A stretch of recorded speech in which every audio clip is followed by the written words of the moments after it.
सरकार द्वारा ये संरक्षित अपराध है, संपोषित अपराध है, ये प्रायोजित सरकार द्वारा है। तो बिहार में पूरी तरीके से बिहार को हम कह सकते हैं कि गुंडा राज जो है स्थापित हो चुका है। ये राजनीति का विषय नहीं है और इतना जरूर कहूंगा कि अपराधी बच नहीं पाएगा और राज्य सरकार इसके प्रति गंभीर है। बिहार में अपराधी राज कायम हो गया है, अपराधियों का तांडव हो रहा है और ये जंगल राज का राग अलापने वाले बीजेपी के लोग और एनडीए के लोग अब चुप क्यों हैं? राजनीति में किसी भी प्रकार की हिंसा का कोई स्थान नहीं है। हम आपके चैनल के माध्यम से आश्वस्त करते हैं, जो भी अभियुक्त इसमें लिप्त हैं उनको पकड़ा जाएगा, उनके खिलाफ सख्त कार्रवाई की जाएगी। बहरहाल सियासत तो होती रहेगी, लेकिन पुलिस के सामने चुनौती इस वीआईपी मर्डर की गुत्थी को सुलझाना है, क्योंकि घर में ही जिस निर्मम तरीके से हत्या की गई और जिस हालात में शव बरामद किया गया, उससे पुलिस भी हैरान परेशान हो गई थी। Bureau report, Republic Bharat.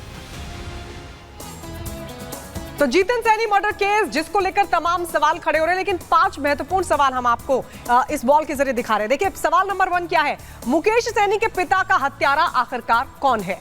बिल्कुल। सवाल नंबर 2 कि जीतन की हत्या के पीछे आखिर मकसद क्या था, क्यों हत्या की गई? और सवाल नंबर 3 क्या है? देखिए, सवाल नंबर 3 है वारदात के वक्त पर नौकर आखिरकार कहां थे, क्योंकि घर से ही जीतन सहनी का जो शव है वो बरामद हुआ। हत्या के पीछे सियासी रंजिश थी या फिर अपना को हाथ, कोई चोरी के मकसद से घुसा था या पुरानी रंजिश थी? तमाम सवाल खड़े होते हैं। बिल्कुल। सवाल नंबर 5 ये, और ये आखिरी सवाल है जो बहुत महत्वपूर्ण है, कि घर के पीछे से बरामद जो लाल बक्सा है उसका राज आखिरकार क्या है, जो कि तालाब के पीछे से बरामद हुआ। बिल्कुल। देखिए, तालाब से ये बरामद हुआ है, घर के पीछे था तालाब, और उसके बाद ये सवाल खड़ा होता है, क्या अगर चोर घुसा था चोरी के मकसद से, तो क्या उस लाल बक्से को ले जा रहा था, या फिर इस केस से ध्यान भटकाने की कोशिश इस लाल बक्से के जरिए की गई? ये भी सवाल खड़ा होता है। बिल्कुल, क्योंकि इस लाल बॉक्स का यानी इस लाल डिब्बे का जो जिक्र है वो बार बार इस पूरे मर्डर केस में हो रहा है। ऐसे में सवाल ये खड़ा होता है कि आखिरकार इसके पीछे का राज क्या है, रेड बॉक्स में आखिर क्या है? आइए इस रिपोर्ट में आपको दिखाते हैं।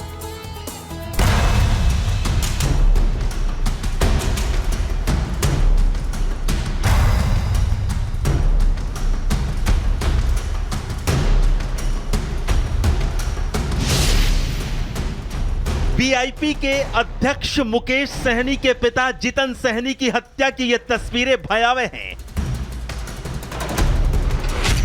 धारदार हथियार से एक नहीं कई बार, शरीर पर कई जख्म, घर का बिखरा हुआ सामान। सवाल उठ रहा है कि बदमाश जब वारदात को अंजाम दे रहे थे तब घर के नौकर और ड्राइवर कहां थे? अगर घर में थे तो उनको वारदात की भनक कैसे नहीं लगी? ऐसे कई सवाल हैं जिनका जवाब बिहार पुलिस तलाश रही है। मुकेश सहनी और उनके पिता का एक बड़ा कारोबार है, लेकिन पहली नजर में ऐसा लग रहा है कि कोई शख्स चोरी के इरादे से घर में घुसा था। पहले उसने जीतन सहनी को नुकसान पहुंचाया और उसके बाद उनकी हत्या कर दी। इसलिए बिहार पुलिस चोरी के एंगल से जांच कर रही है, लेकिन दूसरा एंगल पुरानी रंजिश भी है। इतना बड़ा कारोबार होने की वजह से शक की सुई किसी पुरानी दुश्मनी के एंगल की तरफ भी घूम रही है। जीतन सहनी की हत्या के बाद एक अहम जानकारी सामने आई। गांव वालों ने बताया कि जीतन सहनी सुबह 4 बजे घर में भजन किया करते थे। मंगलवार की सुबह जब भजन की आवाज नहीं आई तो उनके घर के बाहर फूल तोड़ने पहुंची कुछ महिलाओं को शक हुआ। उन्होंने दरवाजा खटखटाया, लेकिन किसी ने कुछ नहीं कहा और ना ही कोई आहट हुई।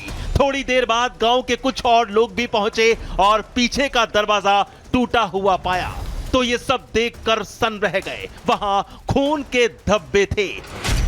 लोग अंदर दाखिल हुए तो जीतन सहनी का शव बिस्तर पर ही शत विक्षत हालत में पड़ा था। जीतन सहनी के शरीर पर धारदार हथियार से कई वार किए गए थे। एफएसएल की टीम जब मौके पर पहुंची तो मर्डर मिस्ट्री में एक लाल बक्से की भी एंट्री हुई। हमरा की मन फुले खिड़की से हम देखली उ गेट है धजी टूटल ओहो धजी टूटल छै एहि बाटे के लिए फरावारी रहे नहीं एसिया हमरा बुखार गल दे सियाला कर दे कमजोर जे तिजौरी हम देखले पाइन में तिजौरियो पाइन में फेकल छै आयु धजी टूटल छै कन देखी न मिल के भीतर जो हम गेलिए गेटे पर चढ़ना देख लीजिए तो फाट का फोटो निकाल ओते हमरा जीतन सहनी के घर के पीछे फेंका गया ये लाल बक्सा देखिए। इस लाल बक्से में मर्डर के राज छिपे हो सकते हैं। एसएसपी दरभंगा के मुताबिक ये लाल बक्सा घर के पीछे से बरामद हुआ है। अब सवाल यह है कि लाल बक्सा कहां से आया? ये किसी ने जानबूझकर रखा या चोरी के दौरान बक्सा लेकर आरोपी भागने की कोशिश कर रहे थे? कहीं हत्यारों ने ध्यान भटकाने के लिए लाल बक्सा तो बाहर नहीं फेंका? रेड बॉक्स की गुत्थी क्या है उसको सुलझाने और मर्डर मिस्ट्री सॉल्व करने के लिए एसआईटी जांच में जुट गई है। लेकिन सबसे बड़ा सवाल तो यह है, जब बिहार में हाई प्रोफाइल नेता के पिता ही सुरक्षित नहीं, घर में घुसकर उनकी निर्मम हत्या अंजाम दे डाली, तो फिर आम जनता की क्या बिसात? वो खुद को सुरक्षित कैसे महसूस करेंगे? इसलिए बिहार में जंगल राज रिटर्न्स की चर्चा फिर शुरू हो गई है और सवाल उठ गया है कि सुशासन में हड़कंप क्यों मचा है और सुशासन है कहां? Bureau report, Republic Bharat. और चलिए अब खबरों में आगे बढ़ते हैं और बात करते हैं दुनिया के ग्रोथ इंजन की। देखिए इस पूरे मामले को लेकर आपको विस्तार से हम जानकारी देंगे क्योंकि एक रिपोर्ट फिलहाल यहाँ पर जारी की गई है। और अंतर्राष्ट्रीय मुद्रा कोष की बात करें, भारत के विकास ग्रोथ को लेकर एक नई रिपोर्ट जारी कर दी गई और रिपोर्ट में भारत के आर्थिक विकास के ग्रोथ अनुमान को इसमें बढ़ा दिया गया। बिल्कुल, आईएमएफ ने मौजूदा वित्त वर्ष 2024-25 में 20 बेसिस पॉइंट की बढ़ोतरी के साथ भारत की जीडीपी के 7% रहने का अनुमान जाहिर किया है। आईएमएफ की इस नई रिपोर्ट के मायने क्या है, इस रिपोर्ट में डिटेल के साथ आपको दिखाते हैं।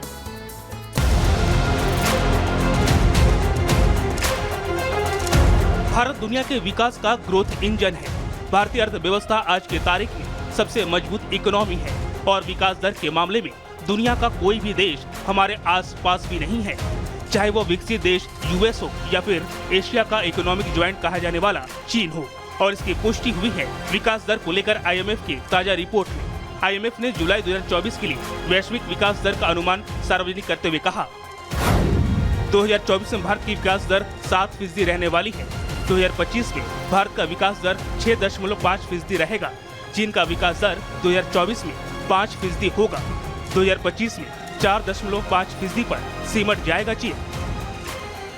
आईएमएफ की रिपोर्ट में जहां एक तरफ भारत को सबसे तेजी से विकास करने वाला देश बताया गया, तो वहीं आर्थिक मंच पर भारत की आर्थिक शक्ति का उभार कितनी तेजी से हो रहा है, इसका अनुमान दुनिया के सबसे बड़े विकसित देशों के आंकड़ों को भी देखकर लगाया जा सकता है।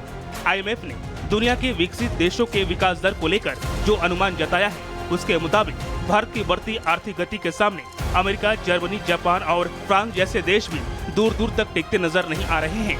आईएमएफ के ताजा आंकड़ों के मुताबिक 2024 में यूएस की वृद्धि दर 2.6% रहेगी। जर्मनी का ग्रोथ रेट महज 0.2 होगा, जबकि फ्रांस का ग्रोथ रेट 0.9% तक जाएगा। वहीं यूके, जापान का विकास दर 0.7% पर सिमट जाएगा। आईएमएफ ने भारत की इस उपलब्धि के पीछे भारतीय ग्रामीण इलाकों की ताकत बताया है। आईएमएफ ने कहा कि भारतीय ग्रामीण इलाकों में निजी खपत तेजी से बढ़ रही है, जिसकी बदौलत भारत दुनिया में सबसे तेजी से आगे बढ़ने वाला इकोनॉमी बन रहा है। वहीं पीएम मोदी ने भारत की इस उपलब्धि को मेक इन इंडिया की ताकत बताया है। उन्होंने सोशल मीडिया एक्स पर पोस्ट करते हुए लिखा, मेक इन इंडिया कैसे भारत की अर्थव्यवस्था को वैश्विक मंच पर आगे बढ़ा रहा है, ये इसकी एक झलक है। आपको बता दें, पीएम मोदी ने तीसरी बार जनादेश मिलने के बाद ये कहा था कि अगले 5 सालों में हमें भारत को दुनिया की तीसरी सबसे बड़ी अर्थव्यवस्था बनाना है। लेकिन आईएमएफ के ताजा आंकड़ों से जिस तरह से देश तेज गति से आगे बढ़ता दिख रहा है, अब बड़े बड़े आर्थिक विशेषज्ञ यह भरोसा जता रहे हैं कि देश इस लक्ष्य को अगले 5 वर्षों से पहले ही हासिल कर लेगा। Bureau report, Republic Bharat.